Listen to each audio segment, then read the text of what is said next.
നമുക്കും അതുവരെ പോകാം. അല്ലെങ്കിൽ അവർക്ക് എന്ത് തോന്നും? അവർക്ക് എന്ത് തോന്നിയാലും ഞാൻ വരുന്നില്ല.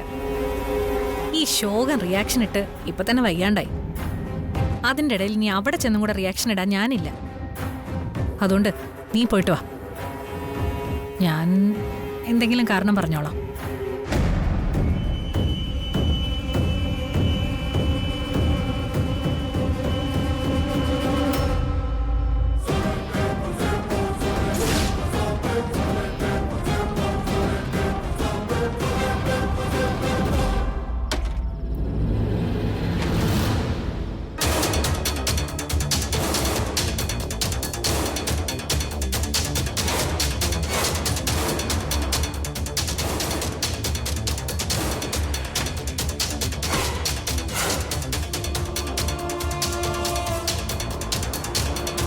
സച്ചിദാനന്ദന്റെ ഫോണല്ലാതെ മറ്റൊന്നും കാറിൽ നിന്ന് കിട്ടിയില്ല മാഡം.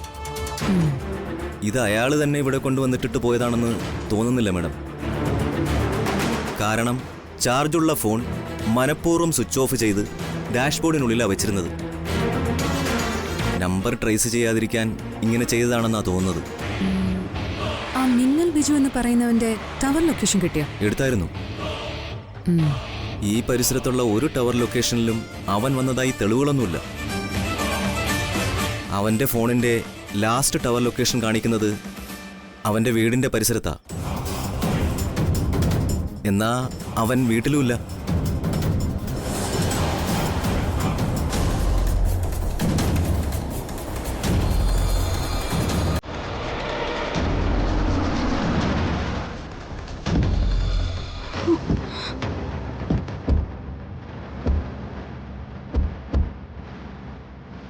എന്തായി മാഡം,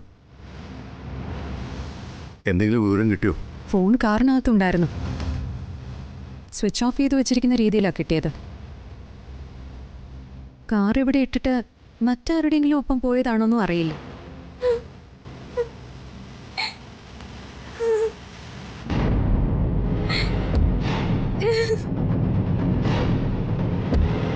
ഇതിനകത്തൊന്നുമില്ല. അദ്ദേഹം ഒരു ബിസിനസ്മാൻ അല്ലേ?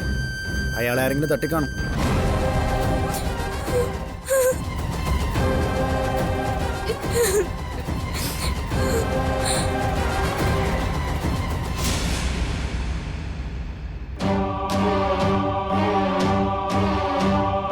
സന്ദീപേ, മോനെ സന്ദീപേ, എന്താ നന്ദനാ ഫോണില്. നിന്നെ വിളിച്ചിട്ട് എടുക്കുന്നില്ല എന്ന് പറഞ്ഞു. ഹലോ. ആ എടാ, നീ ഒന്ന് വേഗം ഇതുവരെ വന്നേ. രാവിലെ ഓഫീസിലേക്കൊന്നും പറഞ്ഞു പോയ സച്ചി ഇതുവരെ കാണുന്നില്ല.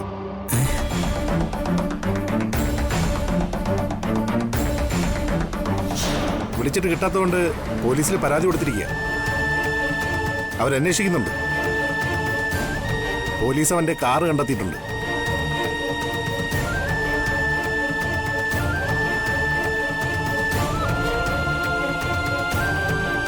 സച്ചി എവിടെയാണെന്ന് അറിയത്തില്ല. നീ വേഗം ഇങ്ങോട്ട് വന്നേ. ഞാൻ നിനക്ക് ലൊക്കേഷൻ അയച്ചു തരാം. ഞങ്ങളെല്ലാവരും ഇവിടെ ഉണ്ട്. ആ, ഞാൻ വരുന്നു. എന്താ മോനെ? എന്താ പ്രശ്നം? എന്താ സന്ദീപേ മോനെ? അതൊക്കെ ഞാൻ വന്നിട്ട് പറയാം. നിങ്ങൾ ഇവിടെ ഇരിക്കേ, ഞാൻ വിളിക്കാം. മോനെ, എന്താ പ്രശ്നമുണ്ടല്ലോ?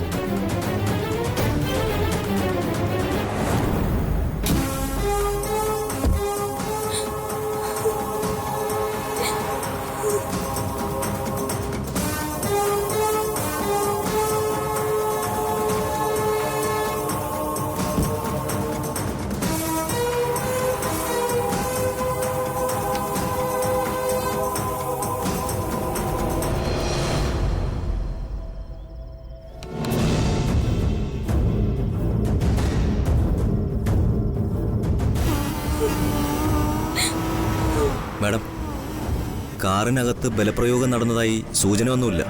അപ്പൊ ഇതോ?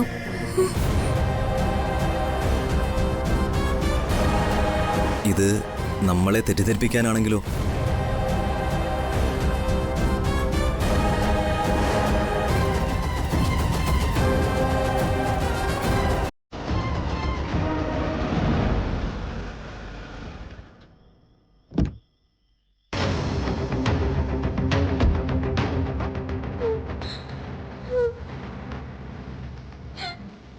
എഴുതി കരയണ്ട. ഏട്ടൊന്നും സംഭവിച്ചു കാണില്ല. ഏട്ടൻ തിരിച്ചു വരും.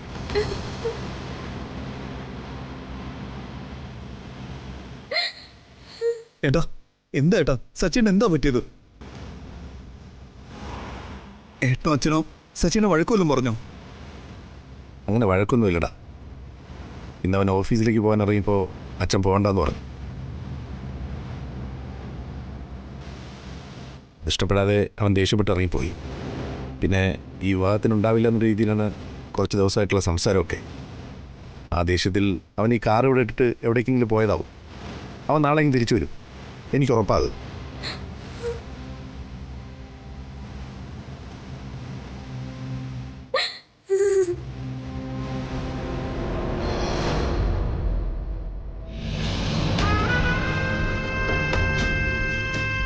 ശരി സാർ, അങ്ങനെ തന്നെ ചെയ്യാം. പകലിനേക്കാൾ രാത്രിയാണ് നല്ലത്. സാർ ടെൻഷൻ ആവണ്ട, ഞാനിതിന് പരിഹാരം കൊണ്ടോളാം.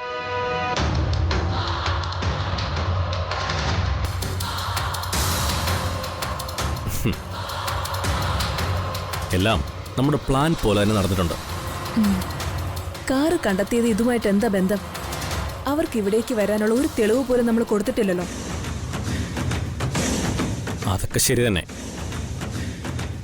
എന്തോ ധനുഷ് സാറിന് ഒരു പേടി. ഇതിനേക്കാളും സേഫായ സ്ഥലം ഇനി ഏതാ? ഇവിടെ ഈ കാടിനകത്തുള്ള ഏതോ ഗോഡൌണിലേക്ക് എത്തിക്കാനാ സാറ് പറഞ്ഞത്. ലൊക്കേഷൻ അയച്ചുതരാമെന്നും പറഞ്ഞു.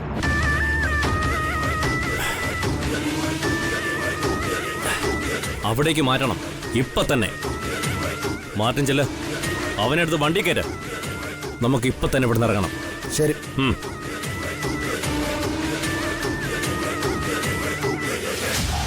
നാളെ ഉച്ചവരെ നമ്മളെ ഏൽപ്പിച്ചതല്ലേ ഇവനെ പൂട്ടിയിടണമെന്നുള്ളത്. അത് നമ്മൾ മര്യാദക്ക് ചെയ്യുന്നുണ്ടല്ലോ. അതിനിടയ്ക്ക് അയാളുടെ അഭിപ്രായം കേൾക്കാൻ പോകുന്ന എന്തിനാ? പൈസ മുടക്കുന്നതല്ലേ, പറയുന്ന കേട്ടല്ലേ പറ്റൂ. പൈസ മുടക്കുന്നു പറഞ്ഞ് എന്ത് മണ്ടത്തരവും കേൾക്കേണ്ട ഒരു അവസ്ഥയാണല്ലോ നമ്മളുടേത്.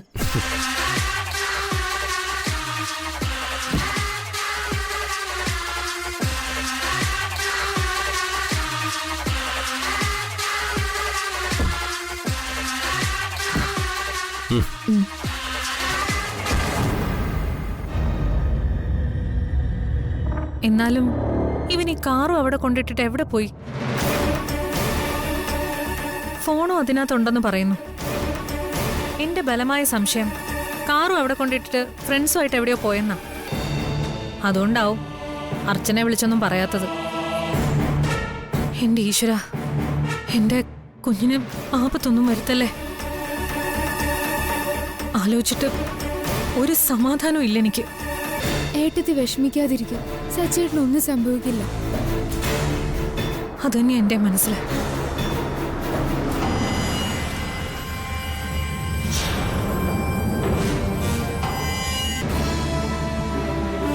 എന്താ അച്ഛാ, സച്ചിയെക്കുറിച്ച് എന്തെങ്കിലും വിവരം കിട്ടിയോ?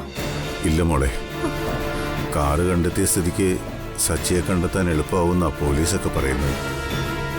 അതിനെ ചുറ്റിപ്പറ്റി അന്വേഷിച്ച സച്ചി എവിടെയാണെന്ന് അറിയാൻ കഴിയുമെന്ന് തന്നെയാ എന്റെയും വിശ്വാസം. കാറ് കണ്ടുകിട്ടിയെന്ന് പറഞ്ഞിട്ടും ഞാൻ വരാത്തതും സ്നേഹ വരാൻ സമ്മതിക്കാത്തതും മനഃപൂർവ്വം അച്ഛാ. കാണാൻ പാടില്ലാത്ത എന്തെങ്കിലും കണ്ട എനിക്ക് അത് സഹിച്ചൊന്നും വരില്ല. നീ ഓരോന്ന് പറഞ്ഞ് അർച്ചനെ കൂടി വിഷമിപ്പിക്കാതിരിക്കെ. അവനൊന്നും സംഭവിച്ചില്ലെന്നാ എല്ലാരും പറയുന്നതും വിശ്വസിക്കുന്നതും. തീർന്നോ നിന്റെ വാശിയൊക്കെ? ഇല്ലെങ്കിൽ നീയും പോയി എങ്ങോട്ടേക്കെങ്കിലും,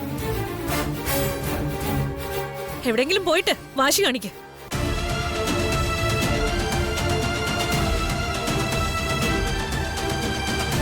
ഞങ്ങളെയൊന്നും ആർക്കും ഓർക്കണ്ടല്ലോ.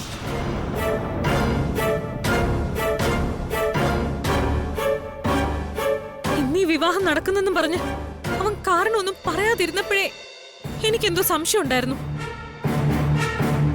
അവന് മറ്റെന്തൊക്കെയോ മാനസിക വിഷമം ഉണ്ടായി കാണും.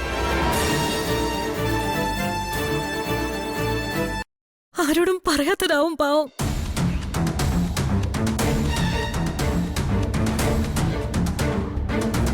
എന്ത് പ്രശ്നം ഉണ്ടെങ്കിലും നമുക്ക് പരിഹരിക്കാവുന്നതല്ലേ ഉണ്ടായിരുന്നുള്ളൂ.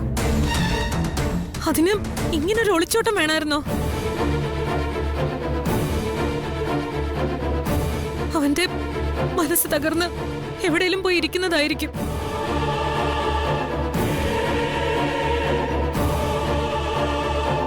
ഈശ്വര, അവന് ആപത്തൊന്നും വരാതെ നോക്കണേ.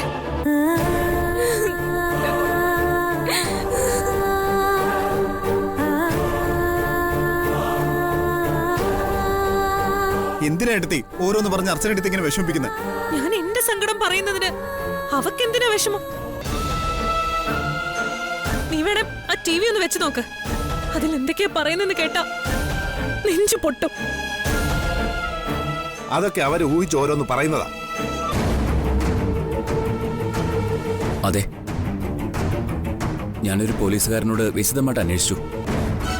ഞാൻ പറയുന്നതിൽ നിങ്ങൾക്കാർക്കും വിഷമമൊന്നും തോന്നരുത്. എന്തെങ്കിലും പറ്റിയിരുന്നെങ്കിൽ ഇതിനോടകം ബോഡി കിട്ടുമായിരുന്നുവെന്നും അപ്പോ സച്ചി സാറിനൊന്നും പറ്റിക്കാണില്ലാന്ന് തന്നെയാ അവരും ഉറപ്പ് പറയുന്നത്.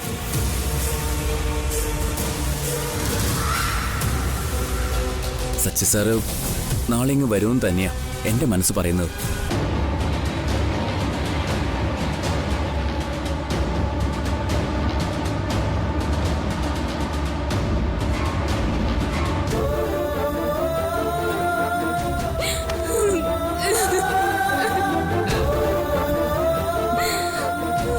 ഏട്ടത്തി, ഏട്ടത്തി, എന്താ ഇതും?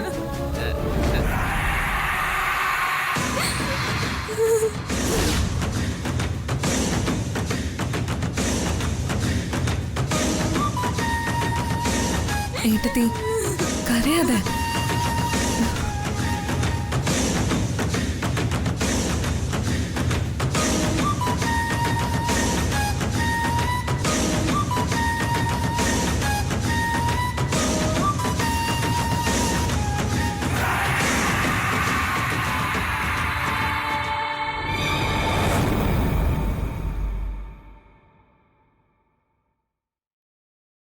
ആലോചിക്കാൻ മാത്രം ഇനി നമ്മുടെ മുന്നിൽ സമയമൊന്നുമില്ല അച്ഛാ. ഇനി മണിക്കൂറുകളെ ബാക്കിയുള്ളൂ. വിവാഹത്തിനുള്ള എല്ലാം ഒരുക്കി കഴിഞ്ഞു. ഇനി രണ്ടാമതൊന്ന് ആലോചിക്കുന്നത് ശരിയാണെന്ന് എനിക്ക് തോന്നുന്നില്ല. സച്ചിയേട്ടനെ കാണാതിരിക്കുന്ന ഈ സമയത്ത് ഈ വിവാഹം നടത്തണമെന്ന് തീരുമാനിക്കുന്നതാണ് ശരിയല്ലാത്തത്.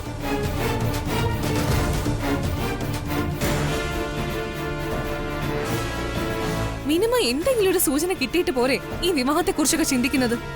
എന്ത് പറഞ്ഞാലും വിവാഹം നടക്കരുതെന്ന് മാത്രം അനഘ പറയുന്നതിന്റെ കാരണം എന്താ? ഇപ്പൊ തന്നെ എല്ലാം നിർത്തിവെക്കാം, വിവാഹവും വേണ്ടെന്ന് വെക്കാം. എന്നിട്ട് നാളെ രാവിലെ തന്നെ സച്ചി ഇവിടെ കയറി വന്നാൽ അപ്പൊ അനഘ പറഞ്ഞ പ്രകാരം എല്ലാം ക്യാൻസൽ ചെയ്താൽ പിന്നെ എല്ലാം ശരിയാവുമല്ലോ. അങ്ങനെയല്ല നന്ദേട്ടാ. സച്ചിയേട്ടൻ വന്നില്ലെങ്കിലോ? അങ്ങനെ കൂടെ ആലോചിക്കണ്ടേ? വന്നില്ലെങ്കിൽ എന്താ നമ്മൾ ചെയ്യാൻ പോകുന്നത്?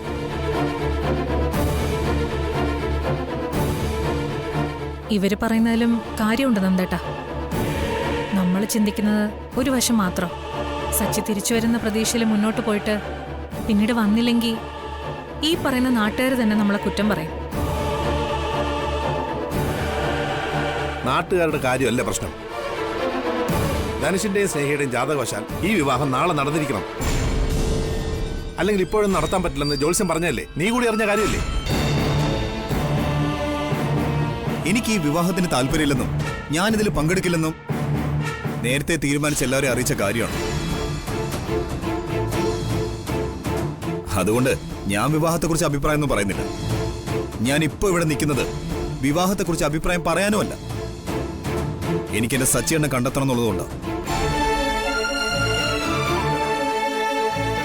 സച്ചിയെണ്ണ കാണാനില്ലെന്ന് പറഞ്ഞപ്പോ മുതല് കരഞ്ഞ് തകർന്ന് തരിപ്പണായ ഒരാൾ ഈ വീട്ടിലുണ്ട്. എന്റെ അർച്ചനെടുത്തി.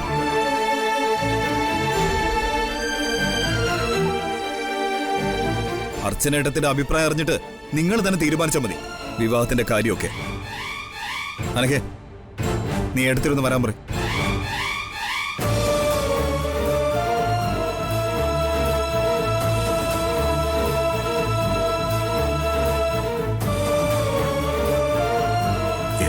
ആലോചിക്കുമ്പോൾ വിവാഹം മാറ്റിവെക്കേണ്ടെന്ന അഭിപ്രായം തന്നെയാണ് എനിക്കും. സച്ചി ഇന്നൊരു ദിവസം വീട്ടിൽ വന്നില്ല, നാളെ അവനിങ്ങ് വരുമായിരിക്കും. അങ്ങനെ ചിന്തിക്കാനുള്ളതിന് പകരം പോലീസിലൊക്കെ അറിയിച്ചും അത് വാർത്തയാക്കി മാറ്റിയതുമൊക്കെ നമ്മൾ ശ്രദ്ധിക്കാതിരുന്നുകൊണ്ടാണ്.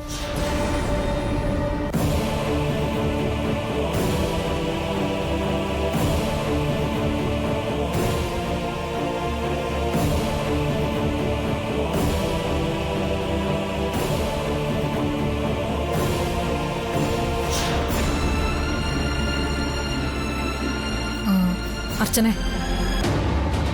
നിന്നോടൊരു കാര്യം ചോദിക്കാനാ വരാൻ പറഞ്ഞ. ഈ ഒരു സാഹചര്യത്തിലും ധനുഷിന്റെ സ്നേഹയുടെ വിവാഹമായിട്ട് മുന്നോട്ട് പോവാനാ തീരുമാനം. എന്താ നിന്റെ അഭിപ്രായം? നിന്റെ മനസ്സിൽ എന്താണെങ്കിലും നിനക്ക് പറയാം. എടുത്തി പറ. ഈ നിമിഷം വരെ സച്ചിയെ കുറിച്ച് ഒരു വിവരവും കിട്ടിയിട്ടില്ല. അച്ഛനും ഏട്ടനൊക്കെ പറയുന്ന പോലെ നാളെ ഇനി വരുമെന്ന് തീർച്ചയില്ല. അങ്ങനെ എനിക്ക് ഈ വിവാഹം ഇപ്പം നടത്തേണ്ട കാര്യമുണ്ടോ? അർച്ചന, സംഭവം ഇത്രയേ ഉള്ളൂ. അച്ഛനിപ്പോൾ പറഞ്ഞതാണ് അതിൻ്റെ ശരി. സച്ചി ഇന്നലെ രാത്രി വന്നില്ല, അതിനർത്ഥം അവനെന്തെങ്കിലും അപകടം പറ്റിയെന്നാവില്ല. അങ്ങനെ അർത്ഥമൊക്കെ അതിന് കൊടുത്തത് നമ്മളാ, പിന്നെ പോലീസും. ജ്യോത്സ്യം പറഞ്ഞ പ്രകാരം നാളെ വിവാഹം നടന്നിരിക്കണം. അതിനനുസരിച്ച് എല്ലാ ഒരുക്കങ്ങളും റെഡിയാക്കുകയും ചെയ്തു. മുഴുവൻ മാറ്റിവെച്ച് മുഹൂർത്തം കഴിയുമ്പോൾ സച്ചി ഇവിടേക്ക് എത്തിയാൽ ഇതൊക്കെയാണ് ഞങ്ങളെ അലട്ടുന്ന പ്രശ്നങ്ങൾ. അർച്ചന ഇതിനൊരു തീരുമാനം പറഞ്ഞാൽ... ഈ പറഞ്ഞതിനൊക്കെ മേൽ ഞാൻ എന്ത് തീരുമാനം പറയാനാ? ഞാൻ സച്ചി എന്ന ആളുടെ ഭാര്യ, ബാക്കിയുള്ളത് അച്ഛനും കൂടെ പിറപ്പുകളും. ഭാര്യയായ എന്നുള്ള വിഷമൊന്നും ആരിലും ഞാനിവിടെ കാണുന്നില്ല. സച്ചേട്ടി നാളെ തന്നെ തിരിച്ചു വരുമെന്ന് നിങ്ങളൊക്കെ പറയുന്നത് എന്ത് അടിസ്ഥാനത്തിലാണെന്ന് എനിക്കറിയില്ല. അത് നിങ്ങൾക്ക് തന്നെ സ്വയം പറഞ്ഞ് ആശ്വസിക്കാനുള്ളൊരു മാർഗമായാ ഞാൻ മനസ്സിലാക്കുന്നത്. എന്റെ സച്ചേട്ടന്, അതായത് ഈ അച്ഛന്റെ മകനെ കാണാതായിട്ട് ഇത്രയും നേരമായി. ജീവിച്ചിരിപ്പുണ്ടോ അതോ എന്തെങ്കിലും അപകടം പറ്റിയോ ഒന്നും ഇപ്പോഴും തീർച്ചയില്ല. പോലീസ് ഇപ്പൊ അന്വേഷിക്കുന്നത് കടലിലും കായലിലും ഒക്കെയാ. അതെന്തിനാന്ന് ഞാൻ പറഞ്ഞു തരേണ്ട കാര്യമൊന്നുമില്ലല്ലോ. അങ്ങനെ ഒരു മാനസികാവസ്ഥയിലിരിക്കുന്ന എന്നെ വിളിച്ചു വരുത്തിയിട്ട് നാളത്തെ വിവാഹം നടത്തണോ വേണ്ടോ എന്ന് ചോദിക്കുന്ന നിങ്ങളോട് ഞാൻ എന്ത് മറുപടി പറയണം? ഇതൊക്കെ അർച്ചന വെറുതെ ആലോചിച്ച് കൂട്ടുന്നതാ. സച്ചി നാളെ രാവിലെ വരില്ല. എനിക്ക് ഉറപ്പാ വരില്ലാന്ന്. അത് തന്നെ വീണ്ടും വീണ്ടും പറഞ്ഞ് എന്നെ സമാധാനപ്പെടുത്താൻ ആരും നോക്കൊന്നും വേണ്ട. ഈ പറയുന്ന സച്ചി എന്ന മനുഷ്യൻ അച്ഛന്റെ മകൻ തന്നെയല്ലേ, നന്ദേട്ടന്റെ അനിയൻ തന്നെയല്ലേ. നിങ്ങളുടെയൊക്കെ വർത്തമാനത്തിന് എനിക്ക് അങ്ങനെ തോന്നുന്നില്ല. അതാ ഞാൻ ഇറങ്ങി വന്നപ്പോ അച്ഛനിവിടെ പറയുന്നത് കേട്ടു. നമ്മുടെ ശ്രദ്ധ കുറവ് കൊണ്ടാണ് പോലീസ് വന്നതും വാർത്തയായതും. പിന്നെ ഞാൻ എന്ത് ചെയ്യണമായിരുന്നു? വിവാഹം നടത്താൻ വേണ്ടി മിണ്ടാതിരിക്കണമായിരുന്നോ? നിങ്ങൾ എന്നെ വിളിച്ചു വരുത്തി ചോദിച്ചതൊക്കെ ഒരു ചടങ്ങിന് വേണ്ടി മാത്രമാണെന്നൊക്കെ എനിക്കറിയാം. ഞാൻ പറ്റില്ല എന്ന് പറഞ്ഞാലും ഈ വിവാഹം നടക്കും. എന്നാ എനിക്ക് വലുത് എന്റെ ഭർത്താവാ. അച്ഛനും കൂടെ പിറപ്പുകൾക്കും അങ്ങനെ അല്ലെങ്കിലും എന്റെ സച്ചേട്ടൻ തന്നെ എനിക്ക് വലുത്. നിങ്ങൾ ഈ വിവാഹം നടത്തുകയോ നടത്താതിരിക്കുകയോ എന്ത് വേണേലും ചെയ്തോ, എന്റെ വിഷയം അതല്ല. എനിക്ക് എന്റെ ഭർത്താവിനെ കണ്ടുപിടിക്കണം. അതിനപ്പുറത്തേക്ക് മറ്റൊരു കാര്യവും ഞാൻ ആലോചിക്കുന്നുമില്ല. എന്റെ താലിയേക്കാൾ വലുതല്ല എനിക്ക് മറ്റൊന്നും. ഇന്ന് രാത്രി കഴിഞ്ഞിട്ടും സച്ചേട്ടന്റെ ഒരു വിവരം കിട്ടിയില്ലെങ്കിൽ നാളെ പുലർച്ചെ എന്ത് വേണമെന്ന് ഞാൻ മനസ്സിൽ കണ്ടിട്ടുണ്ട്. അതുകൊണ്ട് സച്ചേട്ടനുമായിട്ട് ബന്ധപ്പെട്ട എന്തെങ്കിലും അല്ലാതെ മറ്റൊന്നും പറഞ്ഞ് ആരും എന്റെ അടുത്തേക്ക് വരണ്ട. നിലവിട്ട് നിൽക്കുക ഞാനിപ്പോ. ഇങ്ങനെ ഒരു അവസ്ഥയിൽ ഞാൻ എന്ത് പറയുന്നോ എങ്ങനെ പ്രതികരിക്കുന്നോ എനിക്ക് തന്നെ അറിയില്ല.